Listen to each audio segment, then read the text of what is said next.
Administrasi dan Kepemiluan Kementerian Koordinator Bidang Politik dan Keamanan RI, yang terhormat Statisti Ahli Muda, yang kami hormati Sekretaris DKPP RI, yang kami hormati seluruh tenaga ahli DKPP RI dan jajaran Sekretariat DKPP RI.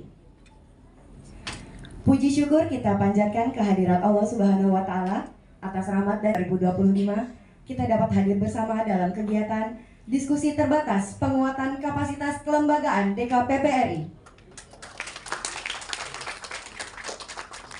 Hadirin acara pertama yaitu menyanyikan lagu kebangsaan Indonesia Raya.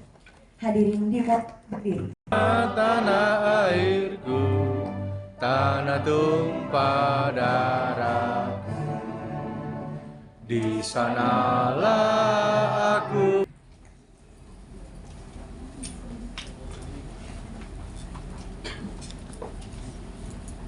Assalamualaikum warahmatullahi wabarakatuh. Izinkan saya memimpin doa secara Islam. Bagi hadirin yang beragama lain, dipersilahkan menyesuaikan menurut keyakinan masing-masing.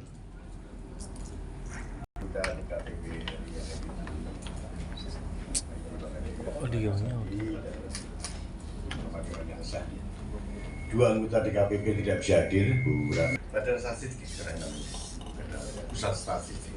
Terima kasih sudah hadir. Kami tadi mulai agak lambat menunggu Pak Madani Alisera. Ternyata beliau cucunya sakit, harus nengok ke rumah sakit dulu. Bagus sekalian, mari kita panjatkan puji syukur kehadirat Allah SWT. Tuhan yang Maha Kuasa sehingga di siang pagi menjelang siang ini kita bisa berkumpul di sini karena berkat ridho dan rahmat beliau kita bisa melaksanakan kegiatan pagi ini. Terima kasih atas kehadiran semuanya, saudara-saudara jurnalis yang hadir di ruang sidang ini. Saya melihat tampang-tampang jurnalis dan cuma lihat baunya sudah tercium. Terima kasih atas kehadirannya semuanya dan seluruh akses Pak Madani dan seluruh kabar DKPP. Bapak Ibu sekalian, tema diskusi kali ini memang penguatan kelembagaan.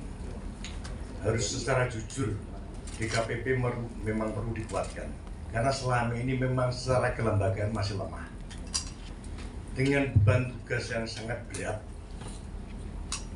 struktur kelembagaan kita, terutama kesekretariatan kita, masih sangat kecil.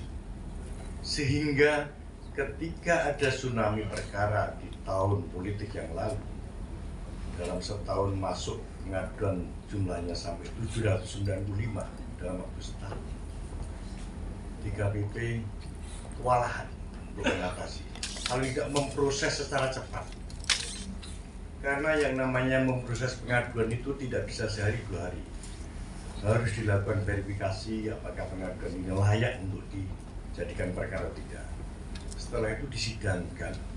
Setelah disidangkan harus membuat putusan. Dan membuat putusan itu tidak bisa dengan AI sekarang. Tidak bisa dengan artificial intelligence. Harus diketik dan secara hati-hati.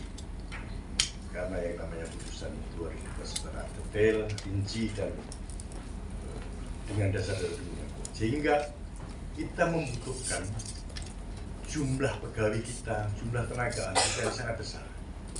Sementara pada waktu selama ini jumlah tenaga ahli kita dan jumlah pegawai kita sangat kecil, sehingga Madani belum datang ya. Pada beberapa waktu yang lalu DKPP dilakukan evaluasi internal oleh Komisi 2 karena diantaranya adalah lambatnya penanganan perkara pengaduan. Saya sebagai ketua DKPP sangat memaklumi. Tidak mungkin kita bisa lakukan percepatan. Ini bukan soal proyek pembangunan jalan atau pembangunan jembatan. Ini soal penanganan perkara hukum. Dilakukan percepatan semacam apapun, kalau SDM kita tidak memenuhi kecukupan, pasti akan susah.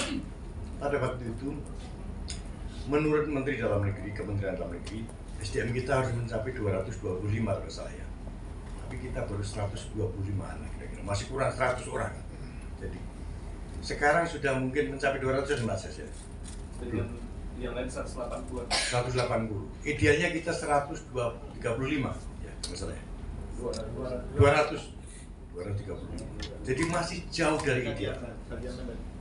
Jadi itulah saya bukan mencari alasan kenapa penanganan perkara kemarin itu cenderung lamban. Lamban mulai dari proses awal, proses pengaduan kita lakukan verifikasi. Pak Mardani sudah ada di Zoom langsung. Ya pojok kanan bawah. Ustaz Madani, Pak Mardani. mana? Pak Mardani dari Zoom. Paling kanan bawah. Mana? Kanan bawah. Ya, tulisan doang. Oh iya, Tulisan doang. belum muncul berarti. Belum. Baik, saya lanjutkan. Jadi itulah yang membuat. Muncul. Oh ya itu sudah ada di mobil. Assalamualaikum warahmatullahi wabarakatuh. Ustadz Mardani Alisera, terima kasih. Semoga segera meluncur ke DKPP, saya tunggu. Baik, terima kasih. Jadi, saya ingin lanjutkan. PKS dari PKS. Dengan beban perkara sebanyak itu dan jumlah sumber daya manusia yang sangat terbatas, jumlah tenaga ahli kita berapa? 15 orang. Yang menangani perkara cuma 12 orang. Jadi sehingga saya juga bisa paham ketika Komisi 2 ada Ustaz Mardani di sini gelisah dengan percepatan penanganan perkara di KPP. Dan itu pula yang kami harapkan ke depan ada penguatan minimal, penguatan sumber daya manusia, juga penguatan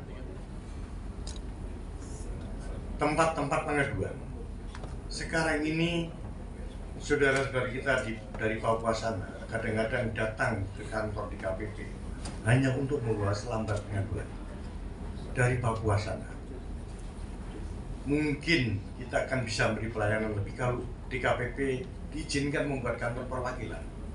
Paling tidak di daerah-daerah yang paling banyak dugaan pelanggaran etiknya, yaitu kawasan Papua dan kawasan Sumatera Utara dan Aceh. Juga kawasan tengah itu di Sulawesi. Dalam pikiran saya mohon dukungan Bapak Ibu sekalian ke depan, sehingga bukan untuk apa-apa, tapi untuk memberi pelayanan. Sekarang ada banyak pertanyaan. Apakah DKPP masih diperlukan atau tidak ke depan? Apakah sekretariat DKPP masih harus